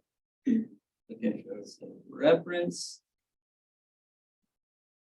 No. Funny, because I had no idea this was gonna happen. I just saw my friend, he's like, where are you going? I'm Perfect. gonna go in. Capitalized on the opportunity. We appreciate you here being our model today. Okay, so now you'll notice that these electrodes right here, so if you look at these colors right here, these wires, I don't know if you guys can see it from where you are, there's different colored wires that correspond to these different channels here. And so when I plug one in, that will be displayed on the screen here. You'll see random electrical spikes come through and stuff, and that's because there's a bunch of noise hitting these. So even when they're not plugged in, the noise is sometimes detectable. So what we're gonna do is, where's that bell needle? So I'm gonna plug in one of his eyeballs, so it's straight down, like all the way down your crotch, basically. Look down, down, more down if you can. Perfect. I'm gonna connect essentially what is the input from his right eyeball. There's that. And we will plug that into the gray channel, which should be right up top for you guys, and you're gonna see basically noise. I'm gonna see noise. So hold on, let's see. Once that goes away, it'll take a second. Once I connected it. There you go. So boom. Now the gray channel. This is the occipital region of the left half of the back of his head. So this is basically the photons hitting his eyeball, which are wired to the back of his head, and then there's billions of neurons there that are producing electrical signals to interpret for his brain what he's seeing. And it looks super complicated because there's all kinds of different colors and things around it, right? You'll also notice that when he holds still for about 5 seconds, right here it says plus and minus is about 20 millivolts. So UV means millivolts. So that's 20 millionths of a volt being detected on his scalp at millisecond resolution. So let's start wiring a bunch of these up and see if we could do some cool stuff. Actually, I'm gonna wire one up that we don't actually need, but we could do some cool examples with. So the purple channel, dang, I need to put this closer to me. I'm just an experiment. That's how I understand. Wait, close your right eye. I'm curious. Oh, it'll here. If you close your eyes and relax. So if you close your eyes and relax and don't talk for like 5 seconds, you can see when it moves too, it jumps. I don't know if you guys, this depends on your understanding of like frequency, but now there's like a very constant frequency. And actually over here, the 10 hertz spiked on the gray channel when he closes his eyes. And that's just because when you close your eyes and relax, all of your other frequencies in your brain will desynchronize. And what that means is they'll basically get smaller. So the 10 hertz signal gets more robust. So right now you can kind of see it's just crazy wiggly. There's no patterns to it. And the frequency spectrum over here is pretty flat. So if you again close your eyes and relax for like 10 seconds.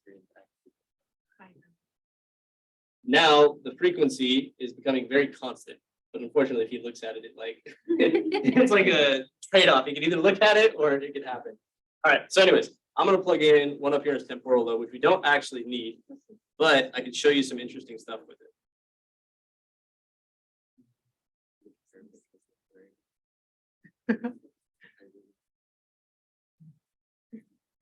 Dang it. Okay, so now I've hooked up right to his temple, and I'm going to show you something a little bit different. So what is that? F8. Okay, I gotta find it. Oh, nice. The first one I look at is F8. Okay, so now the purple channel is right here, like forward on his temple, which is actually connected to the frontal lobe of his brain.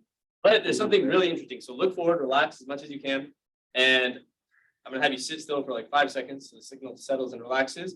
And what I want you to do is I'm going to say start. And when I say start, I want you to clench your jaw.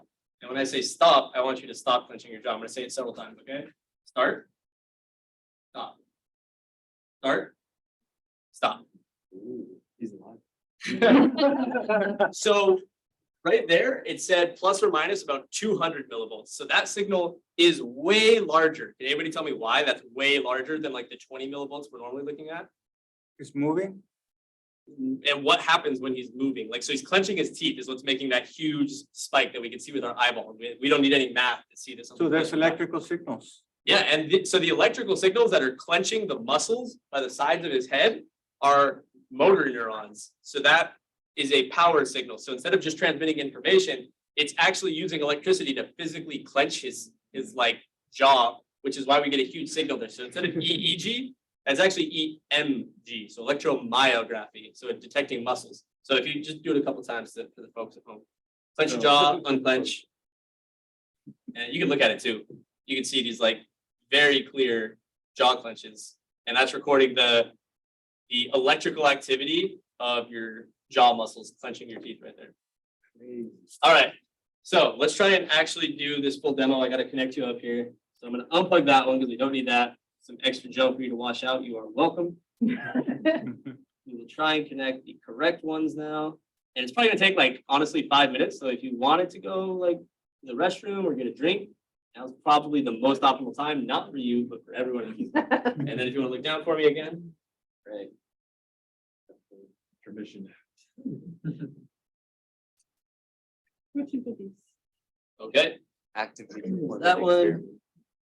Hey, I was serious about that YouTube channel, guys. The signal just jumped, so why couldn't you? Yeah, so actually, him moving is gonna cause a lot of noise, and then also like when I touch it, it causes these two. Again, these are just all sources of noise. Put a phone in your. No, you're perfectly right. It's a very, very small signal. What if I start using Require a lot of brain, like, I've got my chest right now. It's not that it would require more brain power, it's just be a different part of your brain. So we would expect activity in the front part of your brain primarily. Oh, hey. You build a rocket. Keep your head just down like that, that's actually perfect. Oh, that's You're gonna- the fold or the. Dude, Rosie has the coolest phone, are you kidding me? Wow, it's a, Yeah. it's a flip I want to see if I iPhone. can join. You're gonna join it. Or- You're not going to- Can I Battle box. A galaxy, Super a galaxy. Oh, yeah. phone. So now you're actually in college funding. Wow. Yes. Do you have You're a that, weirdo too. that crease line after prolonged use? Or can I have you look forward and relax for a second? Just so you can get this Yeah, focused in? it's off, but you cannot see. When you're using. I can see in reflection. Only that. Okay. Oh, yeah. Thank you. Appreciate that. Yes. That's on, it's You're, your, yeah, Nice. hey, thank How long have you had it? But like if you're looking straight at it, you can. Barely. How long have you had this one? The clubs. I've had mine for like 2 years, and like the only part you can see is like this part right up here. Whereas your protector like feels like. Is that a protector? So it comes from the factory and they like not supposed to remove it. Yeah.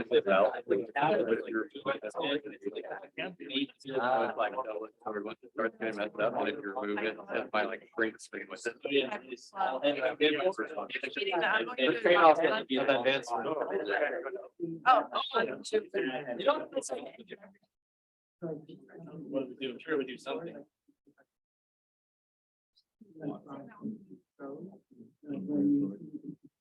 I was thinking about it actually. There's the only Iranian sorority in America is in UCLA. So I was like, I was thinking about it, but I feel like everything else is. So just back down over here. I might go to their. All right. All right, we're gonna do 2 attempts at this demo. And the first attempt is gonna be without doing training. So you kind of have to calibrate the system because you have to teach it what a P300 looks like, right? Currently, it knows what my P300 looks like, which is gonna be different from his, but we're gonna see if it's good enough because it'll save us like 5 to 10 minutes of training. So. Close all this out. Oh yeah, so this is actually the whole thing connected now. Actually, I should see if any of these channels are really bad. Like that one is. Channel 8 should be CZ. Why is this bad? 1 second. Get a little bit more gel on one of those because the noise is too high. I can tell the noise is too high because the plus or minus is like plus or minus 100 millivolts when I'm expecting like 20, 30, 50, something like that.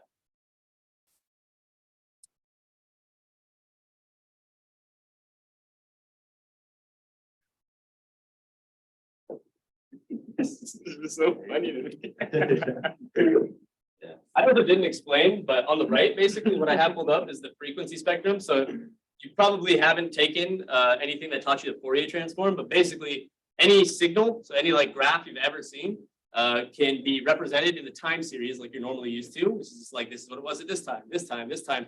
The exact same information can be represented with frequency instead of with time, and you can switch between the two more or less within a margin of error. Okay, so we're gonna close this. You want to take a picture with this in the background? Go for it. And you can't stand up or anything, so you can just like rotate. Go for it.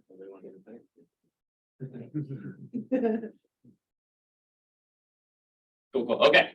Go ahead and face it for us, face the computer for us here. Sure.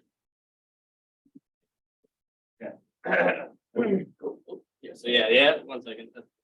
Like I said, brain is physically connected to the computer. So our ultimate goal here is going to be to get you to be able to control the keyboard and mouse with just your brain. And so the only thing that'll be connected is this. So go ahead and sit in front of the computer here. And I'll explain how it works to you. I don't know how well it's going to work again because it's trained on my P300, but we shall see. Ooh, dark. They are. Okay, so what's going to happen? This screen over here is going to be mirrored onto this screen. So this is where you'll look, okay? All right, I'll move this over and I'll give you a little bit of extra room with this computer. Without unplugging it. And so this is where the stimuli are going to come, and it's going to be pretty fast paced because it's like made for me. So just be ready. Anybody here like sensitive with flashing lights or epilepsy, anything like that? Like legitimately, just do not look at the screen because it flashes very rapidly. What I'll have you do is I'm going to have you. So you see where the Google Chrome icon is down here. There will be a box around it with a little gray square in front of it, and you'll just try and look at that. What's going to happen is it'll zoom in. Okay. After it zooms in, the mouse always stays in the center of the screen. So the mouse will be here at first, right? But when you zoom here, the mouse will like shoot over here, and there will be a click icon on the right side that you can register a mouse click. Okay. If it doesn't make sense, it'll make sense. So right now, we're just looking at that. But right now it's not running, but that's what you're going to do. Okay. You're going to try and open Google Chrome with your brain, basically. It'll take about 30 seconds to initialize. There's a bunch of stuff that has to happen. And who thinks I'm gonna do it? Okay, so the Google Chrome icon, you should be looking right here, and you should be relaxed as possible. Wait, I'm sorry, I'm looking at. Looking at the Google. Try and like make eye contact with the people when they come up on your gray square. Yeah, they're lead characters. really want to avoid doing a training session, but we might have to. Pretty hard to. Okay, so it actually just started. I forgot there's a 15-second initialization. So he's just looking at that gray square above the Google Control icon. Oh, okay. And trying to make eye contact with people when they appear. And we might have to do a training session because this is taking way too long. You said to just focus in that area. So that's totally the wrong place. So what you could do instead, let's see if you're able to back out. So this is like the go back step. I really want to avoid doing the training. It's 10 minutes of just staring at the screen.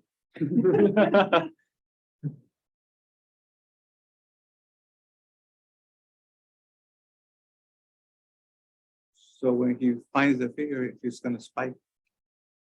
So right now it's measuring his brain constantly, and it knows what character is being flashed. And I also just realized.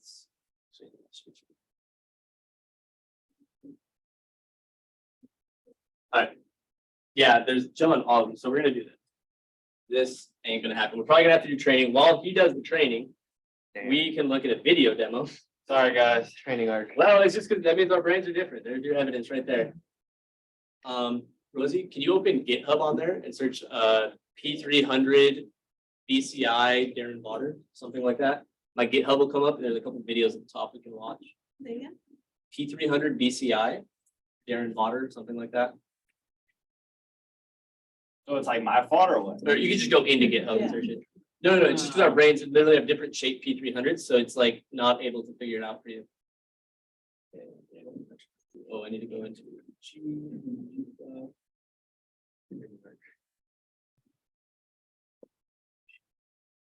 Would have been easier if I played it. That's how you get there. Yeah. Well, actually, that would make it easier.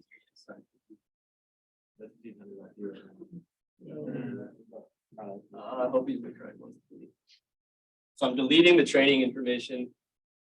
But hopefully when it launches, it should launch in training mode. Oh yeah, wait, why is there no speakers? Hold on. Should be users time. Make sure my speakers are working. Oh, it is. Okay. So what's gonna happen this time? You'll be looking at that one again, and it's gonna tell you what square to look at, and it should be obvious because it'll be like highlighted, if I recall correctly. And it's gonna take like 10 minutes, I'm not gonna lie to you. You're just gonna stare where it tells you to stare.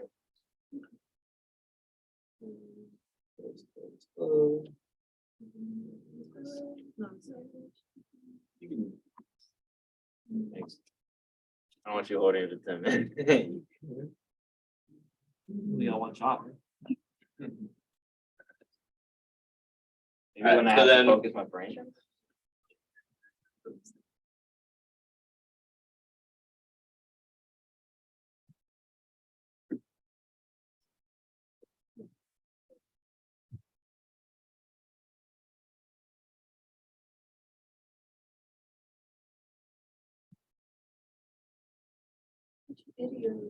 Sure, but if you look at the table of contents, yeah, it's one of the demonstrations. Well, let me see if I can just get this set up because it's literally going to take like 10 minutes of training. I could be right over there. Do you think he'd mind, do you think Paravich would mind if we're late to class? I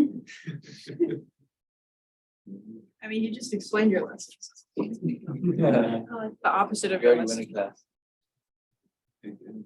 Okay, you have 20 minutes, so that's fine. I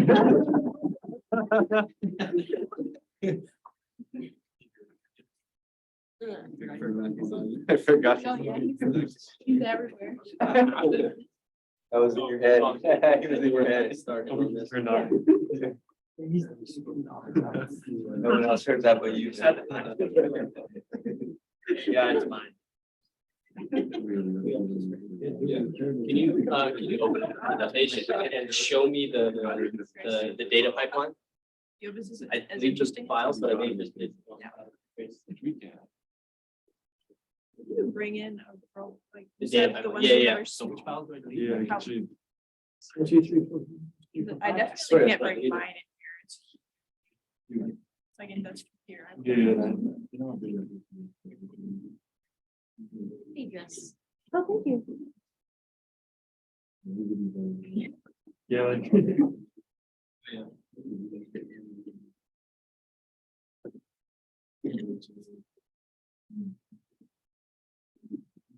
So many others.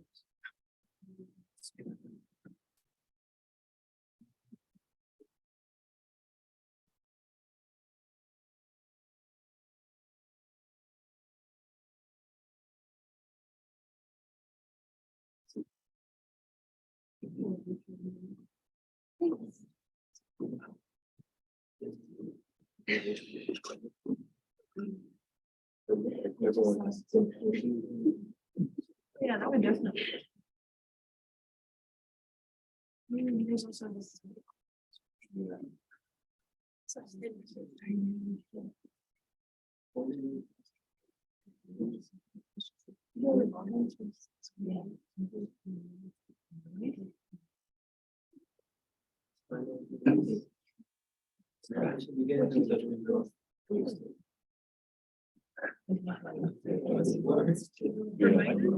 so weird, like a ton of PIDs. We have a whole PID.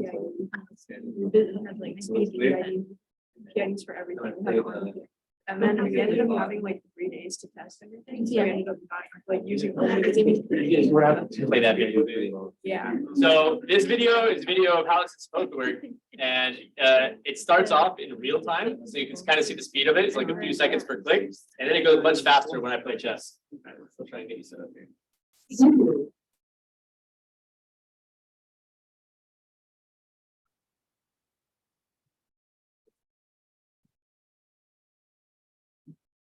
Sensing if there's an image Stuff, yeah. sensing the changing brain activity as it Regular 250.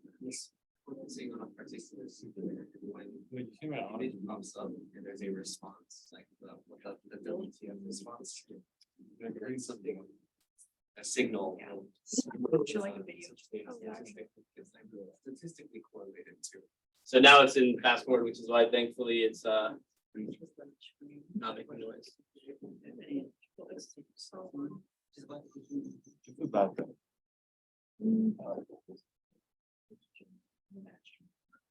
Yeah, it's just like So ignore that, but like. yeah, so it's the image flashing causes a rate of change. And that means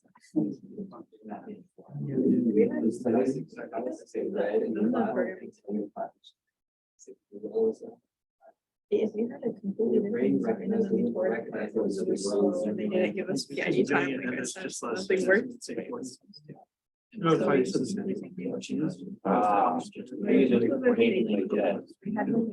whenever it's unexpected, how it causes that. you have to cut off. Like that makes sense. Could not play as fast as we wanted. Screen, yeah, and try to do the case. But it was a huge box on it. So just possible. Cheaper with We were supposed to bring those pieces across the field because we wanted to be. This was. Yeah, yes. Mechanical, we asked them to give us a box in like 20 minutes. And this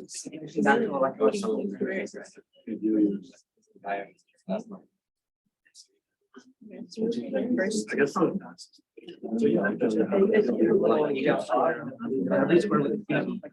So, unfortunately, beyond just measuring his brainwaves, I don't have a way to train the system right now. It like keeps crashing when I go into training mode, so I can't train it on his P300 signals, unfortunately. So sorry for that part, but that is how the system works over here. There is also a second video, so using the keyboard itself. Unfortunately, I know a large portion of people have class at 4, so I don't think we should just play a game of chess versus stockfish, like all of us versus high-level stockfish. See what happens. Do this, and then I'll mute my voice. Move on. Everyone versus the niche gear bot.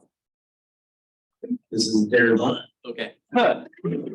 So this is actually just explaining how it works, but you guys all know how this works. I expect from, is it a bit choppy? Okay, so it'll start in real time again, and then it'll go and fast forward. And I think I'm typing out whatever it's up there. These diamonds and rubies will make a great piece of jewelry or something. Oh. So this is in real time. So the keyboard is also much faster than the actual mouse click. A, because the mouse click, I've never finished calibrating. And B, because the keyboard has like 49, 50 something classes. The mouse has like 100 classes. It's got 100 tiles across the screen. So there's that. I think I missed some of these too. Let's see. So we can all agree this is definitely slower than you could press the keyboard with your fingers. However, we're talking about somebody with lateral sclerosis, MSAC, and their current speed to communicate to a computer is literally 0 because they're unable to control their fingers or lips or even move their head. This is a way for them to be able to communicate basically just by reading their brain. Yes. Maybe it doesn't go fast forward. Oh yeah. So story about the so this is NLP, natural language processing. So this turns off like the predictive stuff I was talking about, like using that old version of ChatGPT. And right here, Fox is because we're submitting this for competitions and stuff, like I said. And every competition has a sentence, the quick brown fox jumps over the lazy dog. So this button just types that whole sentence. Okay, I guess this one doesn't go in real time. Let's see. Yeah, that's it. While it runs, does anybody else have any other curiosities or questions? Because other than this, I don't think we're gonna be able to do anything else with the demo. Fortunately, we can play around with the visualizer that we were using if anybody else wants to. So how different do you think the signals are from like person? Spacebar. Highly. So in fact, if I do it with myself, if I'm not being lazy, when I start fresh, I'll immediately do a training session like for the day. Because even from day to day, my own 300 will be different based on like how tired you are, what drugs you've taken recently, how well lit the room is, how many distractions there are and stuff like that. So it's something that has to be recalibrated even on a temporal basis, let alone from person to person. Can you just like flash something and then like get that P300 and start calibrating it like dynamically, or does it have to be? Yeah, so actually I have a dynamic calibration. That's like a list of a million things I need to do that would like radically improve the system, to be honest. I'm just such a but there is a way to do it dynamically. You do like a weighting function where like the new signals that come in have like a greater weight than the older signals that are going out and stuff like that. On this demo up here, is there any, like, how long is the delay between each individual characters? Like, what happens if, let's say you're trying to spell AT, right? You get A, and then when you look at T, you look at R, and then there's like a picture, and then it false positives the R instead of. Yeah, so I tried to make it long enough. That's what I was telling him when he was going to be doing it, that it's pretty quick because it's made for me. So like you'll notice there's just a stutter. So like it's piece, like you can hear the stutter in the program. That delay is like I think I did 0.69 seconds just for the memes. So that's basically the time you have to acquire a new character, and that's also why it's a QWERTY keyboard. Like for me personally, and for most people who are just using this, acquiring the position of a key on like an alphanumeric keyboard is very difficult. But on QWERTY, you could probably do it in a fraction of a second. So it's a good question though. Yeah. So you were talking about this year, like could you use something like some like version of like a noise cancellation algorithm to like measure the background signal? The signal? Yeah, absolutely. So we definitely do that. The noise cancellation is usually filtering, is what it's called. So earlier I mentioned you could visualize the signal in the time spectrum like we're normally looking at it. You could change that exact same information over the frequency spectrum, and you can block out certain frequencies. So for example, I know for a fact there's going to be 60 hertz outlets all over the room. So I just delete the 60 hertz section of the frequency spectrum. There's no reason to carry that. I know it's noise, right? However, the signals I am looking for, which are on the order of like 1 to 15 hertz, that's like the signals that I'll be getting from his brain typically. That spectrum itself also has noise. So we can cancel out all the other noise, but if we cancel that out, we'll be canceling the actual brain signals that we want. So we just kind of have to take some of the noise with some of the bad.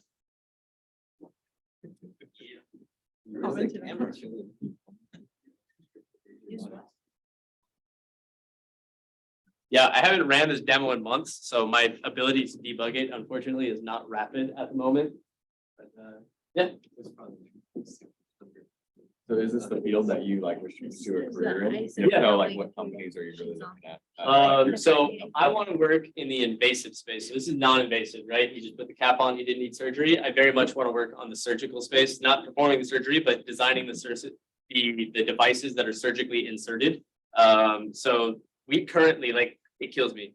Right now, we absolutely, if you have non-occipital blindness, that means you have blindness, but it's just like a disconnect in your brain and you're born with that. Like we could cure that right now with a neural prosthesis implanted in the back of your brain, but it's just a matter of like FDA red tape, right?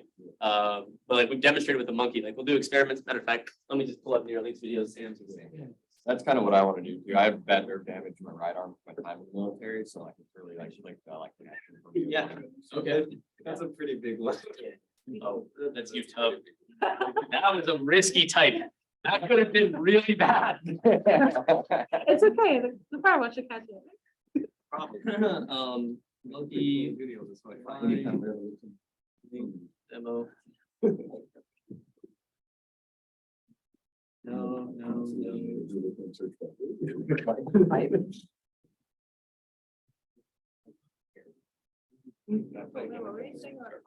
Oh, people with like. So it's like two fingers. Yeah, hold on. I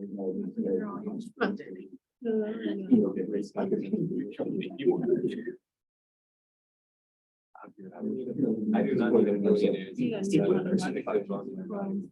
Thank God. For real. Yeah, use with the. Pick up the panda? It might be the same one. Let's see. So this is an example. Pains.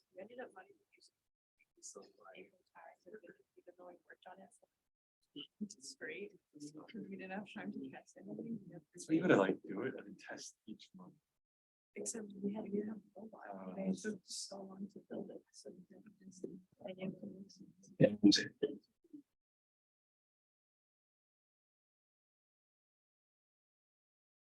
Oh, there's the monkey. The one with the tail. At least he looks pretty good. Okay, let's see.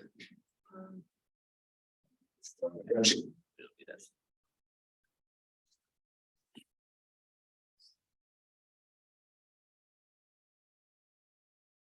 right, I might not be able to find the exact correct video because it looks like they don't have that video alone put on YouTube. It's part of like a 3-hour demo.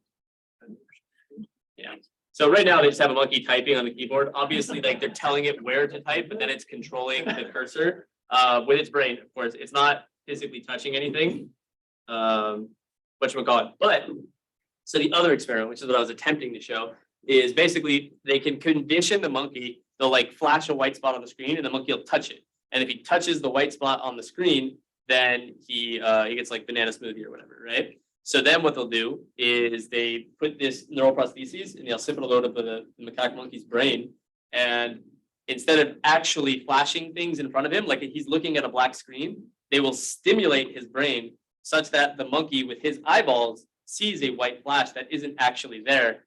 And then he reaches for it. So you can imagine somebody with blindness, you put a camera in front of their eyes, and then you simulate these flashes directly to their brain. It's the same concept as like that bridge we talked about earlier for people with spinal cord injuries, but this is like curing blindness, right? Sounds like some Star Trek shit, but we absolutely have the ability to do it. And there's many other things that can be rapidly improved as far as quality of life for people who have very damaged ability to enjoy life regularly.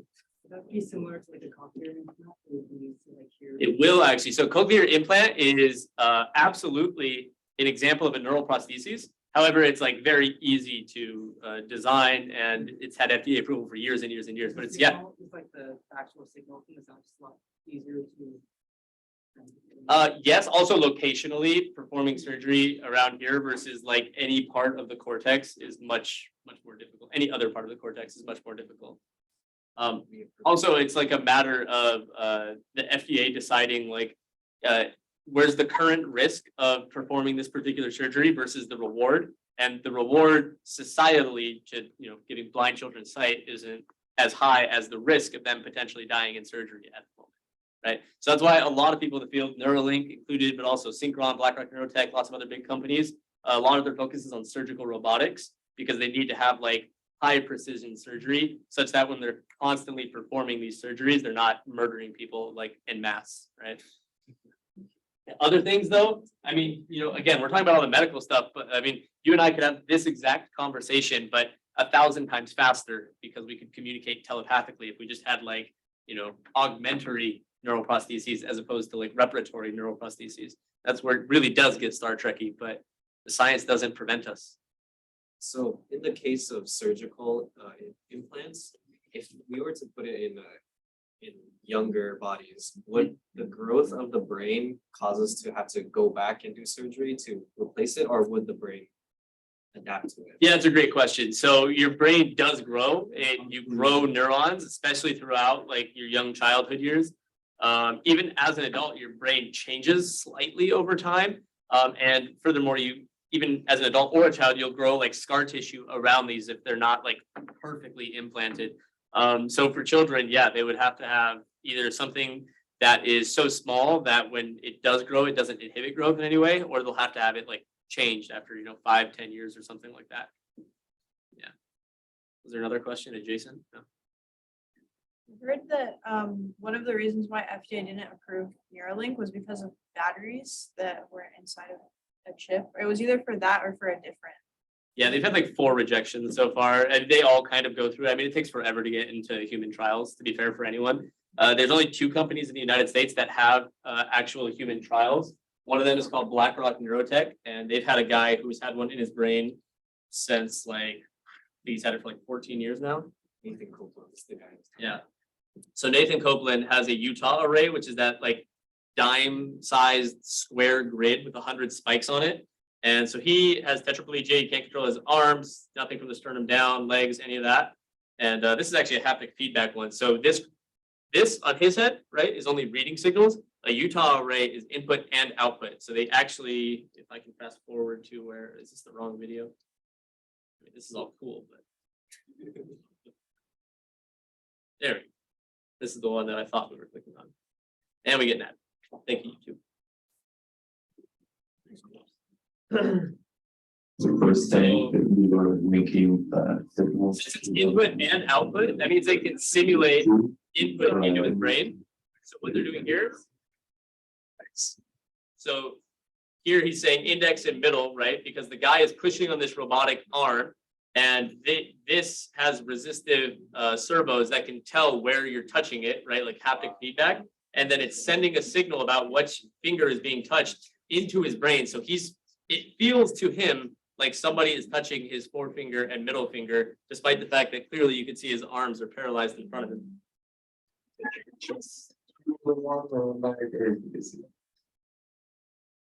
Thank you. Yellow. Thank you.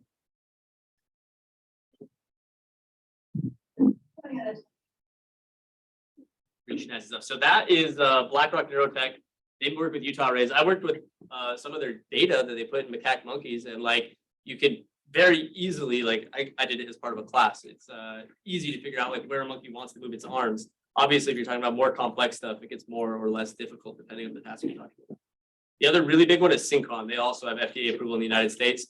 If you know, when you have a heart attack, sometimes they'll put stents in your blood vessels to like hold the blood vessel open. Basically, Synchron has made a stent that has electrodes inside of it. So they put the stent in your blood vessel in your brain, and then as a result of that, it expands the blood vessel, but there's also, hundreds of electrodes right there.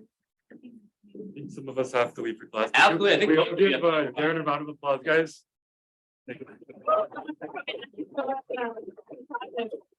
Thank you guys for your time. I appreciate you having me. All right, let's get you on, folks. Oh, I forgot you didn't know how to buckle that yourself. I had a scratch. That's like me. I put those breathe strips on at night. The instant I put one on my nose, I'm like, no. How do you feel?